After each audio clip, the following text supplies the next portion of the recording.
Filisnesiba lukurayda shalo badha tay hasini lukurungno khakaham yafrika Tripura hasini Montri Okra Professor Dr. Manik Shaha Fast halo Filisnesiba lukurayda shalno rik shawi hasini Montri Okra Dr. Manik Shaha bathani tongthai nogo badha kotoni banati samani bisingtei lukurayda shal palakha o shalo banati samani yaglo kokthumni biskango dadak sidak unthanibo hasini Montri Okra Shaka Badhani Montri Pokro Narendra Modi jeti khlai badhano naiklu tudulu tongo aboba badhani tuta bere mano hamkrai ingi tongo obahane kokthumni biskango khukhenka hasini Montri Okra Professor Dr. Manik Shaha देखिए आज 75तम गणतंत्र दिवस और मैं इस अवसर पर मैं त्रिपुरावासी को पूरा देशवासी को मैं शुभेच्छा देना चाहता हूँ। और जिस तरह माननीय प्रधानमंत्री जी देश को आगे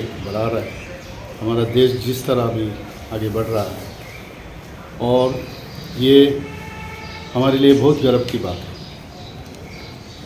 पूरा दुनिया अभी भारत को देख रहा है किस तरह माननीय प्रधानमंत्री जी देश को आगे ले जा रहे हैं। और मैं इसीलिए सबको यही कहूँगा, सब एकजुट होके हमारा देश का शक्तिशाली बने और हमारा जो संविधान है उसको हम लोग उसको स्वीकार करें बढ़िया से और उसको हमेशा उनको माने और उस संविधान को सामने रखते हुए हर काम हम लोग को करना चाहिए। मैं फिर से ये 75तम जो गणतंत्र दिवस है और इसके लिए मैं सबको मैं हार्दिक अभिनंदन और शुभेच्छा देना चाहता हूँ।